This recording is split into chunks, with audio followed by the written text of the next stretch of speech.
TV 15 education class 5 science chapter 1 reproduction in plant. इसे detail में समझते हैं। टीवी 15 एजुकेशन में आपका स्वागत है। Class 5 GK chapter 1 reproduction in plants. चलिए इसे डिटेल में समझते हैं। आज हम पौधों के प्रजनन के इस अद्भुत सफर पर निकलेंगे। कभी सोचा है कि हमारे चारों ओर मौजूद ये हरियाली आखिर इतनी तेजी से कैसे बढ़ती और फैलती है?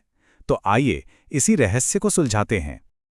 आज हम जिन मुख्य विषयों पर बात करेंगे वो हैं inside a tiny seed, how seeds germinate, agents of seed dispersal, reproduction from other parts और अंत में क्रॉप्स एंड देयर सीजन्स। तो शुरुआत करते हैं हमारे पहले टॉपिक से, इनसाइड अ टाइनी सीड, यानी एक छोटे से बीज की छिपी हुई संरचना। जरा इस राजमा यानी किडनी बीन के अंदरूनी हिस्से पर गौर करते हैं। आप देख सकते हैं कि बीज के बाहर एक सख्त सुरक्षा कवच है। इसे सीड कोट कहते हैं। इसका काम है अंदर की नाजुक चीजों को एकदम सुरक्षित रखना। और इसके ठीक अंदर ये जो दो मांसल हिस्से हैं ना, इन्हें कॉटिलेडन्स या बीजपत्र कहा जाता है। इनका मेन काम होता है अंदर पल रहे उस नन्हे से पौधे के लिए ढेर सारा खाना स्टोर करके रखना। और बस यहीं पर आता है हमारा सबसे महत्वपूर्ण शब्द, एम्ब्रियो यानी भ्रूण। एम्ब्रियो असल में वो नन्हा सा बेबी प्लांट है जो इस बीज के अंदर गहरी नींद में सो रहा होता है। यही आगे चलकर एक पूरा नया पौधा बनेगा। अब जरा सोचिए, इस सोए हुए नन्हे पौधे को जागने और अपना विकास शुरू करने के लिए आखिर किन चीजों की जरूरत पड़ती होगी? आगे बढ़ते हैं हमारे दूसरे विषय पर, हाउ सीड्स जर्मिनेट, सुप्त बीज से एक जीवित पौधे तक का सफर। अंकुरण यानी जर्मिनेशन की ये जो प्रक्रिया है ना, ये बहुत ही सटीक होती है। देखिए, सबसे पहले बीज को मिट्टी में बोया जाता है, लेकिन इसे एक्टिव होने के लिए 3 सबसे जरूरी चीजें चाहिए ही चाहिए: हवा, गर्माहट और पानी। ये तीनों एकदम नॉन नेगोशिएबल हैं। जैसे ही पानी मिलता है, बीज फूलने लगता है और उसका जो बाहरी कवच था वो फट जाता है। और फिर जादू होता है, एक नन्ही सी जड़ नीचे की तरफ और एक कोपल ऊपर की तरफ निकल आती है। ये प्रोग्रेशन वाकई कमाल का है। पहले जड़ें मिट्टी के अंदर गहराई में जाना शुरू करती हैं ताकि वो मजबूती से पानी और ज़रूरी पोषण खींच सकें। और फिर जो शूट या कोपल है वो सीधे सूरज की रोशनी की तलाश में ऊपर आसमान की ओर बढ़ने लगती हैं, बिल्कुल एक परफेक्ट सिस्टम की तरह। अब आते हैं तीसरे विषय पर, एजेंट्स ऑफ सीड डिस्पर्सल, पौधे दुनिया भर में कैसे सफर करते हैं। अब जरा इमेजिन कीजिए, अगर किसी पेड़ के सारे बीज उसी पेड़ के ठीक नीचे गिर जाएं तो क्या होगा? उन्हें बढ़ने के लिए न तो पूरी जगह मिलेगी और न ही पर्याप्त धूप या पानी। इसीलिए प्रकृति ने इनके फैलाव के बेहतरीन तरीके बनाए हैं।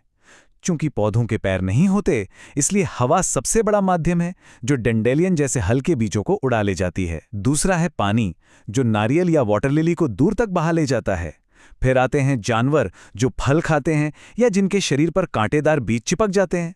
और हाँ, कुछ फलों का फटना या एक्सप्लोजन भी एक तरीका है, जैसे मटर या बालसम जो पकने पर अचानक झटके से खुल जाते हैं। जैसे हवा में उड़ने वाले डैंडेलियन को ही ले लीजिए। इनके बीजों में छोटे छोटे पैराशूट जैसे बाल होते हैं जो इन्हें मीलों दूर तक उड़ने में मदद करते हैं।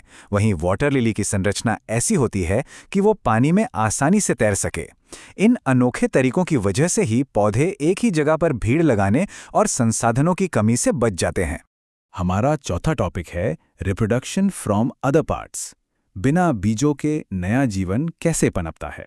ये जानना बहुत दिलचस्प है कि प्रकृति में सिर्फ बीज ही नए जीवन का रास्ता नहीं है। पौधे अपने शरीर के अलग अलग हिस्सों से नए पौधे तैयार कर सकते हैं। उदाहरण के लिए शकरकंद और गाजर सीधे अपनी जड़ों से उगाते हैं। एलोवेरा और ब्रायोफिल्म को देखिए, ये अपनी पत्तियों के किनारों से ही नए पौधों को जन्म दे देते हैं। हमारा रोजमर्रा का आलू एक अंडरग्राउंड तना है जो अपनी कलियों या आंखों से उगता है। गुलाब और गन्ने को उनके तनों को काटकर उगाया जाता है। और स्ट्रॉबेरी वो रनर का इस्तेमाल करती है, यानी ऐसे लंबे तने जो जमीन पर रेंगते हुए आगे बढ़ते हैं। इस जानकारी का बागवानी और खेती में बड़े पैमाने पर इस्तेमाल होता है। शकरकंद की जड़ पर मौजूद एक छोटी सी आय या कली से पूरा का पूरा नया पौधा निकल आता है। इसी तरह स्ट्रॉबेरी का पौधा अपने रनर्स का इस्तेमाल करता है। ये लंबे तने जमीन पर दूर तक फैलते हैं और जहां भी मिट्टी को छूते हैं वहां अपनी खुद की नई जड़ें जमा लेते हैं। अब आते हैं हमारे आखिरी विषय पर, क्रॉप्स एंड देयर सीजन्स। कृषि और हमारे जीवन का इससे क्या संबंध है? अब पौधों के इस विज्ञान को थोड़ा बड़े स्तर पर यानी खेती के नजरिए से देखते हैं। भारत में मुख्य रूप से फसलों को उनके बोने के मौसम के हिसाब से दो हिस्सों में बांटा जाता है, रबी और खरीफ। रबी की फसलें सर्दियों में बोई जाती हैं, यानी अक्टूबर-नवंबर के आसपास, और अप्रैल-मई में इनकी कटाई होती है। गेहूं, जौ, मटर और सरसों इसके बढ़िया उदाहरण हैं। दूसरी तरफ खरीफ की फसलें गर्मियों में यानी जून से अगस्त के बीच बोई जाती हैं, जब मानसून आता है, और सितंबर-अक्टूबर में इन्हें काटा जाता है। इसमें चावल, मक्का, बाजरा और कपास जैसी फसलें आती हैं। मौसम का ये अंतर खेतों में बिल्कुल साफ नजर आता है। सर्दियों के मौसम में पीले फूलों से लहलहाता सरसों का खेत रबी फसल का एक परफेक्ट उदाहरण है। वहीं मक्के का खेत खरीफ की फसल है। मक्के को बढ़ने के लिए मॉनसून के दौरान ज्यादा बारिश और अच्छी खासी गर्मी की जरूरत होती है। अब इन बीजों से एक शानदार और स्वस्थ फसल हासिल करने के लिए किसानों को कुछ बहुत ही ज़रूरी कदम उठाने पड़ते हैं। सबसे पहले हमेशा अच्छी क्वालिटी वाले बीजों का ही इस्तेमाल करना चाहिए। इसके बाद मिट्टी में सही मात्रा में खाद और उर्वरक डालना, फसलों को बचाने के लिए कीटनाशकों का इस्तेमाल करना और खरपतवार यानी उन जंगली पौधों को हटाना जो मुख्य फसल का पोषण चुरा लेते हैं, ये सब बहुत ज़रूरी हैं। और हाँ, सही समय पर सिंचाई और फसल कटने के बाद उसका सही तरीके से सूखा भंडारण करना भी उतना ही आवश्यक है। तो आज की इस क्लास के अंत में एक बहुत ही दिलचस्प सवाल पर विचार करते हैं। क्या किसी कुत्ते के बालों में उलझे हुए बीज किसी नई जगह पर गिरकर एक नए पौधे में बदल सकते हैं? और यदि हाँ, तो क्यों? जरा सोचिएगा।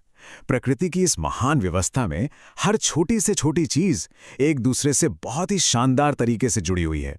सीखते रहिए और अपने आसपास मौजूद प्रकृति के इन चमत्कारों को करीब से ऑब्जर्व करते रहिए। टीवी 15 एजुकेशन देखते रहिए और आगे बढ़ते रहिए। TV 15 education.